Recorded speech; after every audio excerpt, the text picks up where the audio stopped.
Hello students. तो देखो हम चैप्टर नंबर 2 की बात कर रहे थे और चैप्टर नंबर 2 में हमने पहला टॉपिक पोलिनेशन कंप्लीट कर लिया।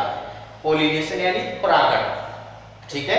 तो फर्स्ट सेकंड चैप्टर में अपने को क्या क्या पढ़ना था? परागण, निषेचन, भ्रूणपोष का विकास और भ्रूण का विकास। ये 4 टॉपिक हैं। उनमें से पहला टॉपिक अपना कंप्लीट हो गया है, ठीक है। आज हम दूसरे टॉपिक की बात करेंगे। तो चैप्टर नंबर 2 का दूसरा टॉपिक है फर्टिलाइजेशन या निषेचन। फर्टिलाइजेशन या निषेचन।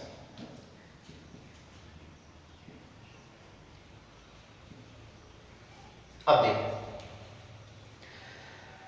हमने सबसे पहले युग्मकों का निर्माण किया, ठीक है। सबसे पहले हमने क्या पढ़ा था? युग्मक निर्माण। नर युग्मक बनाए और उसके बाद मादा युग्मक। नर युग्मक और मादा युग्मक बनने के बाद हमने क्या पढ़ा? परागण, ठीक है।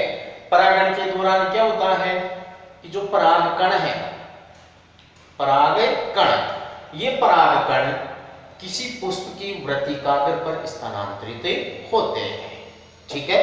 तो देखो निषेचन की बात करते हैं। निषेचन किसको बोलेंगे? तो नर और मादा युग्मकों के संलयन को, नर और मादा युग्मकों के संयोजन या संलयन को क्या बोलते हैं? फर्टिलाइजेशन या निषेचन। नर व मादा युग्मकों के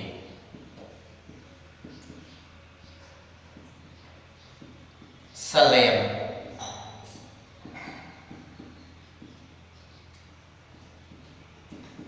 क्या बोलेंगे? निषेचन, ठीक है। अब ये जो निषेचन है, इस निषेचन की खोज,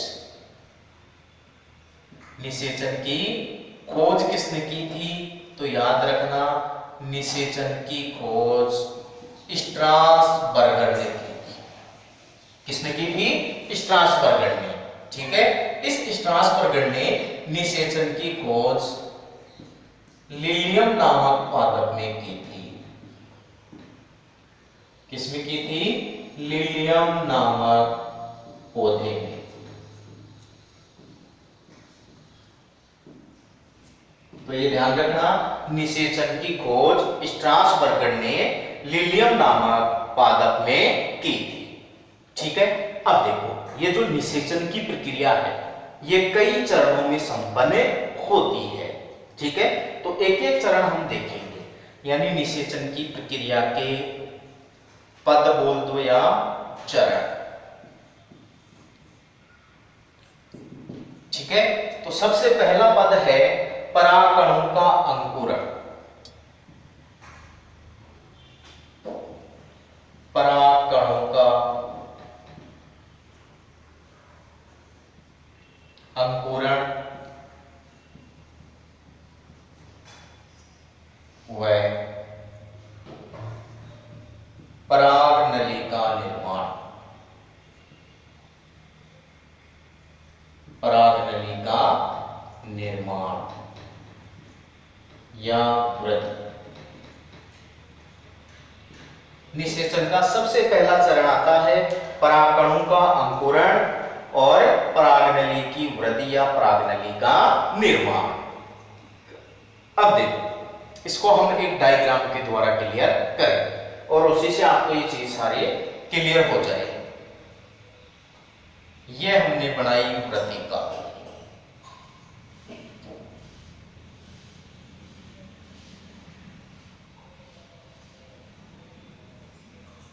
ठीक है। ये हो गया अंडाशय और अंडाशय के अंदर क्या है? बीजांड। अंडाशय में क्या है?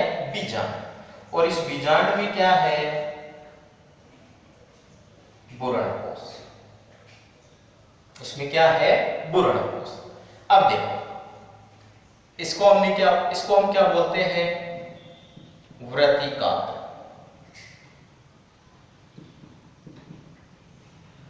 यह है वृत्तिका और ये भाग हो गया ओवेरी या अंडाशय। और अंडाशय के अंदर ओव्यूल या बीजांड। ओव्यूल या बीजांड। अब देखो सबसे पहले क्या होगा, परागकण। अब किसी भी माध्यम से परागण की हमने अनेक विधियां पढ़ी थी। परागण वायु द्वारा भी हो सकता है, जल द्वारा भी हो सकता है और कीटों द्वारा भी हो सकता है। तो परागण की किसी भी विधि द्वारा जो परागकण है, ये परागकण कहां कर गिरेंगे, पुष्प की वृत्तिकाग्र पर। तो ये क्या हो गए, परागकण।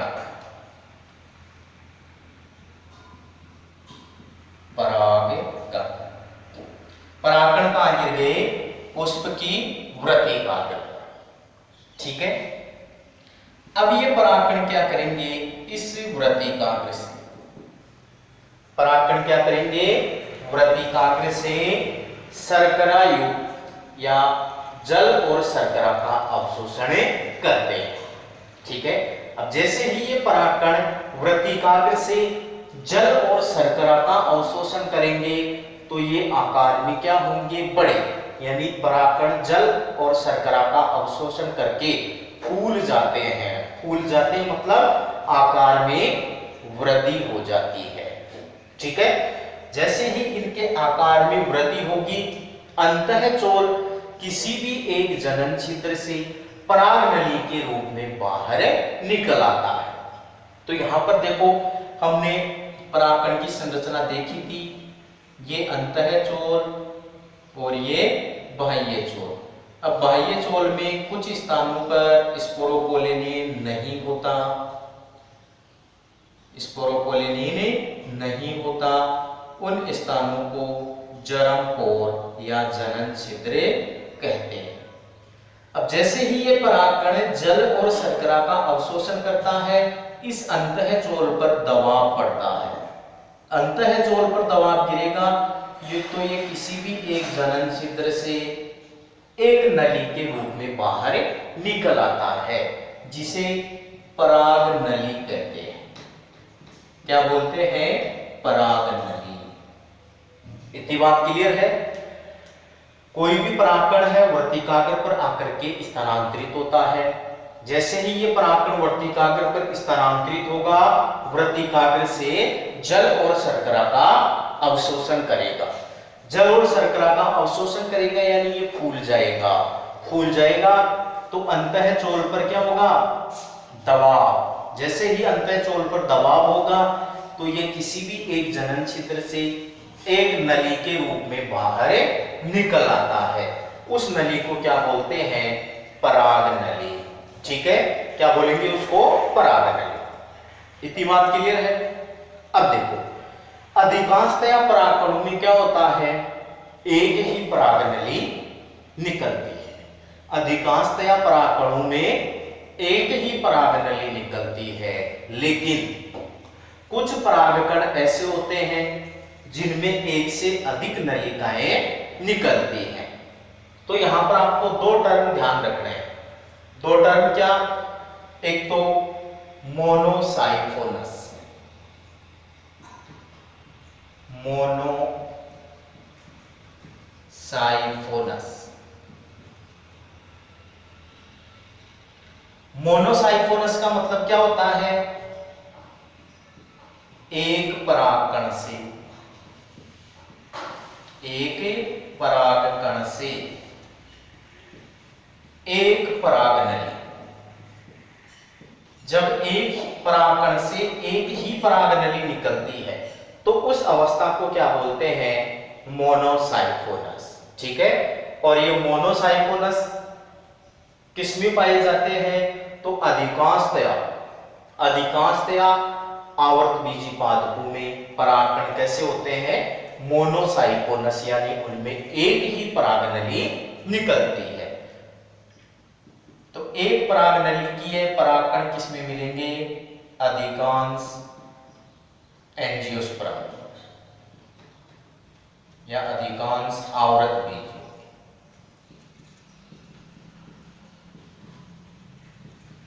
अधिकांश आवर्तबीजियों के परागकण कैसे होंगे, मोनोसाइकोनस, यानी इनमें एक ही परागनली निकलती है। दूसरा टर्म आपको क्या ध्यान रखना है, पॉलीसाइफोनस। पॉलीसाइफोनस,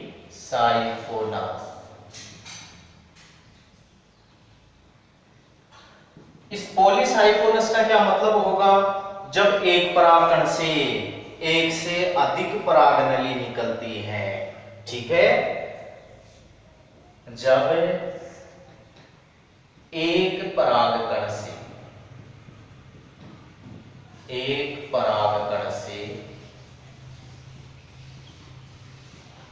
एक से अधिक परागनली निकलती है,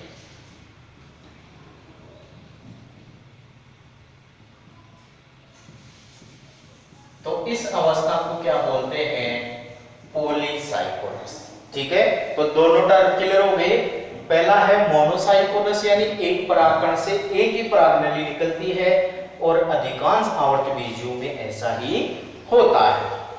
ये इंपॉर्टेंट है, ये आपको ध्यान रखना है। पॉलीसाइकोनस यानी जब एक परागकण से एक से अधिक परागनली निकले, अब वो 2 भी हो सकती है, 3 भी हो सकती है, तो उस अवस्था को क्या बोलते हैं, पॉलीसाइकोनस। ठीक है, और ये किसमें पाए जाते हैं, तो एग्जाम्पल इसका ध्यान रखना। एग्जाम्पल क्या ध्यान रखोगे, मालवेसी और कुकुरबिटेसी।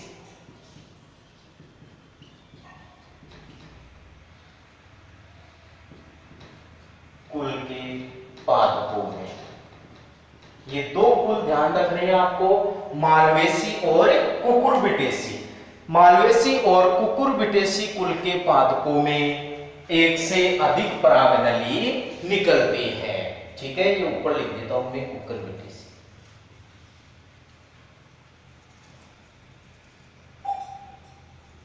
मालवेसी और कुकुरबिटेसी,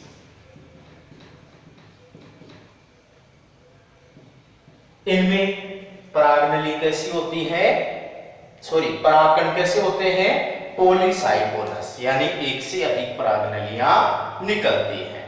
क्लियर बात। अब यहां पर देखो, परागनली निकल तो एक से अधिक जाती है, लेकिन सक्रिय एक ही रहती है, अन्य परागनलियां क्या हो जाएगी, नष्ट हो जाएगी। ठीक है, तो सक्रिय एक ही रहेगी, लेकिन यहां पर एक ही परागनली निकलेगी, वो सक्रिय रहेगी। यहां पर एक से अधिक परागनलियां निकलती हैं, लेकिन सक्रिय एक ही रहती है। क्लियर बात। अब देखो, ये है परागकण, यहां से क्या निकल गई, परागनली, ये क्या निकल गई, परागनली।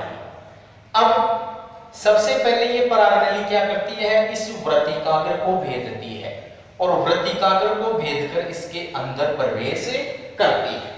ठीक है, इसके बाद ये वृत्तिका में प्रवेश करती है, तो वृत्तिका में भी क्या होते हैं, वही उत्तक पाए जाते हैं। अधिकांश पादपों की वृत्तिका कैसी होती है, ठोस होती है। ठोस मतलब इसमें उत्तके पाए जाते हैं।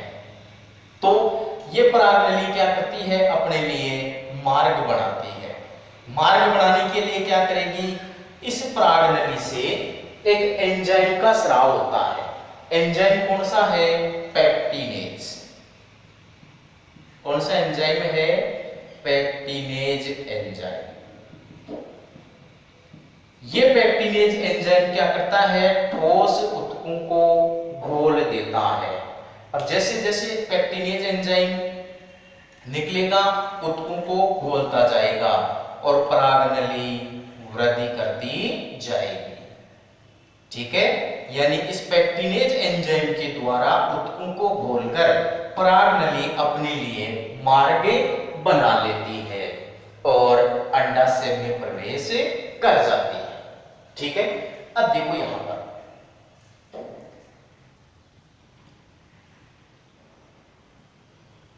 ये जो परागनली है, इस परागनली की लंबाई किस पर निर्भर करेगी, तो ध्यान रखना, परागनली की लंबाई इस वृत्तिका की लंबाई पर निर्भर करती है, क्योंकि परागनली को अंततः कहां पहुंचना है? बीजांड में। बीजांड में भी कहां? भ्रूणकोश में, क्योंकि नर युग्म कहां है? मादा युग्म कहां है? भ्रूणकोश में है। तो परागनली को तो अंततः कहां पर पहुंचना है? भ्रूणकोश तक पहुंचना है। अब भ्रूणकोश तक किसके माध्यम से पहुंचेगी? वृत्तिका के माध्यम से। तो जितनी लंबाई वृत्तिका की होगी उतनी ही लंबाई परागनली की होगी। ठीक है, कहने का मतलब ये नहीं है इसकी 5 सेंटीमीटर लंबाई है तो इसकी भी 5। भाई जितनी लंबी परागनली हो, जितनी लंबी वृत्तिका होगी उतनी ही लंबी क्या बनेगी? परागनली। ठीक है, यदि वृत्तिका छोटी है तो परागनली भी छोटी बनेगी, और वृत्तिका की लंबाई अधिक है तो परागनली की लंबाई भी अधिक होगी। तो परागनली की लंबाई किस पर निर्भर करेगी? वृत्तिका की लंबाई पर निर्भर करती है। ठीक है, और सबसे लंबी ये वृत्तिका, वृत्तिका सबसे लंबी किसमें होती है? मक्का में। वृत्तिका की लंबाई सबसे ज्यादा किसमें होती है? मक्का में। तो सबसे लंबी परागनली भी किसमें पाई जाती है? मक्का में। ठीक है, तो मक्का में ध्यान रखना, सबसे लंबी परागनली, सबसे लंबी परागनली किसमें मिलेगी आपको? मक्का में, क्योंकि वृत्तिका की लंबाई सबसे ज्यादा किसमें मिलेगी? मक्का में। तो परागनली की लंबाई भी सबसे ज्यादा किसमें होगी? मक्का में होती है, और ये लगभग 450 मिलीमीटर होती है। 450 मिलीमीटर होती है। इतनी बात क्लियर है? अब देखो, कुछ पादप ऐसे भी होते हैं जिनकी वृत्तिका खोखली होती है। ठीक है, अब जहां पर वृत्तिका खोखली है, अब कौन से पादपों में खोखली वृत्तिका पाई जाती है? ये लिलियम और राइबोज। एक तो लिलियम है और दूसरा राइबोज। ये दो पादप हैं, इनकी वृत्तिका कैसी होगी? खोखली। वृत्तिका कैसी होती है? खोखली होती है, मतलब परागनली आसानी से वृत्तिका में प्रवेश कर जाती है, क्योंकि यहां पर परागनली को फिर पेक्टिनेज एंजाइम की आवश्यकता नहीं होती है, क्योंकि मार्ग बना हुआ होता है। तो मार्ग कहां बनाना पड़ेगा? जहां पर परागनली क्या होगी? वृत्तिका क्या होगी? ठोस। तो अधिकांश पादपों में क्या होता है? वृत्तिका ठोस होती है, तो परागनली क्या करती है? पेक्टिनेज एंजाइम का स्राव करती है, और ये पेक्टिनेज एंजाइम इन ठोस ऊतकों को घोल देता है और अंडाशय में प्रवेश कर जाती है, यानी अपने लिए मार्ग बनाती है। इतनी बात क्लियर है? अब इसके बाद देखो, एक बार दोबारा से बता दे और इस चीज को ध्यान से समझना, बहुत ही इंपॉर्टेंट पॉइंट है ये। निषेचन, निषेचन सब जानते हो तुम, नर और मादा युग्मकों के संलयन को क्या कहेंगे? निषेचन। ठीक है, निषेचन की खोज स्ट्रासबर्गर ने की थी।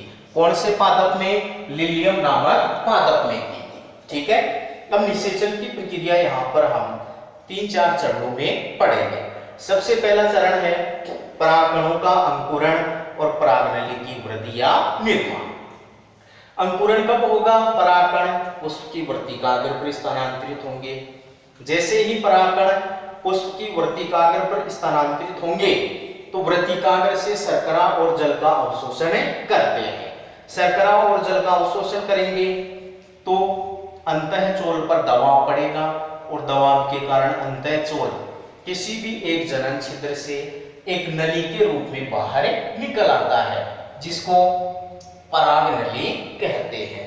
तो परागकण का अंकुरण का मतलब क्या है? जब परागकण में परागनली निकल आती है तो परागकण का क्या हो जाता है? अंकुरण हो जाता है।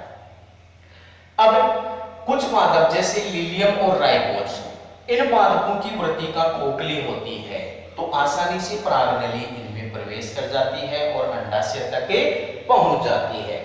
लेकिन अधिकांशतः पादपों में क्या होता है? जो ये वृत्तिका है, वृत्तिका ठोस होती है। ठोस वृत्तिका होने के कारण परागनली आसानी से प्रवेश नहीं कर पाती है। तो परागनली क्या करेगी, पेक्टिनेज एंजाइम का स्राव करेगी और ये पेक्टिनेज एंजाइम ऊतकों को घोल देगा और परागनली अपने लिए मार्ग का निर्माण कर लेती है। यानी परागनली कहां आ जाती है, अंडाशय में। अब देखो ये परागनली अंडाशय में क्यों आई, इधर साइड में क्यों नहीं गई? भाई इधर भी तो जा सकती है ना परागनली, इधर भी निकल सकती है या इधर भी निकल सकती है, लेकिन ये अंडाशय की ओर ही क्यों गई? इसका भी कारण है। क्या? ये अंडाशय है, अंडाशय और ये क्या है, बीजांड। अंडाशय और बीजांड दोनों क्या करते हैं, रासायनिक पदार्थों का स्राव करते हैं। अंडाशय और बीजांड दोनों क्या करते हैं, रासायनिक पदार्थों का स्राव करते हैं। तो इन रसायनों की ओर ये परागनली क्या होती है, आकर्षित होती है। ठीक है, इसलिए परागनली की वृद्धि एक दिशा में होती है। किधर होगी, केवल एक दिशा में, यानी अंडाशय की ओर होती है और रसायन अनुवर्ती होती है, यानी रसायनों के अकॉर्डिंग होती है, रसायनों की ओर आकर्षित होती है। तो परागनली की वृद्धि कैसी होगी, एक दिशीय और रसायन अनुवृत्ति होती है। ठीक है, ये बात किसकी हो गई है, परागनली की वृद्धि की। अब परागनली कहां पहुंच जाएगी, अंडाशय में। कहां पहुंच जाएगी, अंडाशय में। अंडाशय में पहुंचने के बाद परागनली को कहां पर पहुंचना होता है, बीजांड में। कहां पहुंचना होगा, बीजांड में। तो देखो बीजांड में परागनली तीन प्रकार से प्रवेश करती है। तो अपना पहला चरण तो हो गया परागकणों का अंकुरण और परागनली का निर्माण।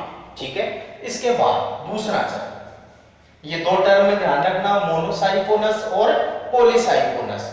एक परागकण से एक परागनली निकलती है तो उसको मोनोसाइकोनस, और एक परागकण से एक से अधिक परागनली निकलती है तो उसको पॉलीसाइकोनस कहते हैं। एग्जाम्पल ध्यान रखना, मालवेसी और कुकुरबिटेसी कुल के पादपों में परागनली की कंडीशन क्या होती है, पॉलीसाइकोनस, यानी एक से अधिक परागनलियां निकलती है।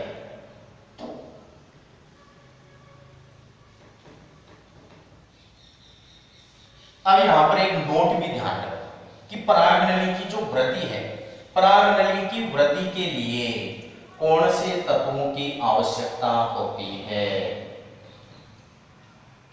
तो नोट में ध्यान रखना आप, परागनली की वृद्धि के लिए, परागनली की वृद्धि के लिए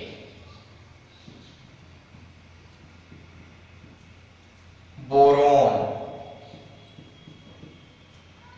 व कैल्शियम आवश्यक होते हैं। ठीक है, परागनली की वृद्धि के लिए बोरोन और कैल्शियम, दोनों में से भी इंपॉर्टेंट कौन सा है, बोरोन। तो ये दो तत्व हैं जिनकी परागनली की वृद्धि की आवश्यकता होती है। ठीक है, अब इसके बाद निषेचन का दूसरा चरण, दूसरा चरण क्या है, परागनली का, परागनली का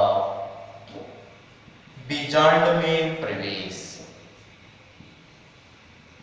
परागनली का बीजांड में प्रवेश।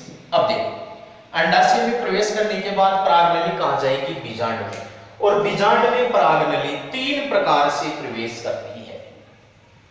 तो बीजांड में परागनली का प्रवेश कितने प्रकार से होगा, तीन प्रकार से। ठीक है, पहला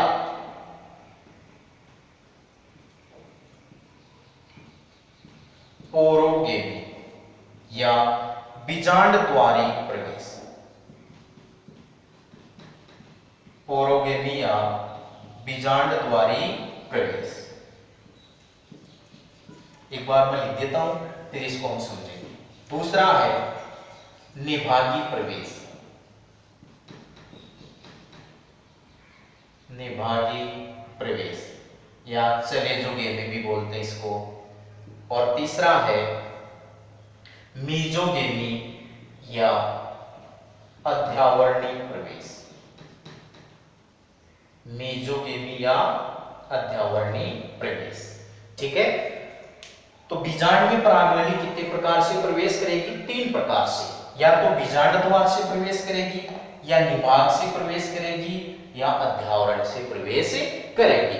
तो देखो, यदि परागनली बीजांड में बीजांड द्वार से प्रवेश करेगी तो उसको क्या बोलेंगे?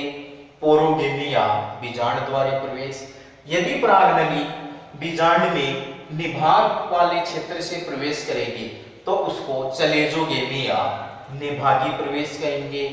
और यदि परागनली अध्यावरणों को भेदकर बीजांड में प्रवेश करती है तो उसको अध्यावरणीय प्रवेश कहते हैं। अब यहां पर आपको इनके एग्जाम्पल ध्यान रखने हैं, ठीक है। तो पोरोगेमी तो किसमें मिलेगा आपको? अधिकांश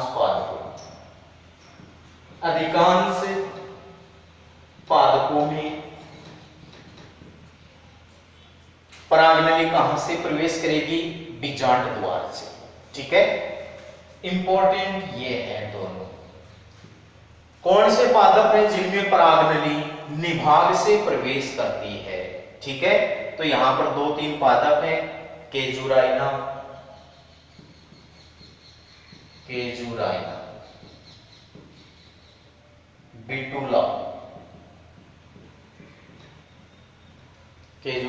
बिटुला और जुगलेंस। इनमें परागनली कहां से प्रवेश करेगी? निभाग वाले भाग से प्रवेश करती है, ठीक है। और अध्यावरणीय कुकुरबिटा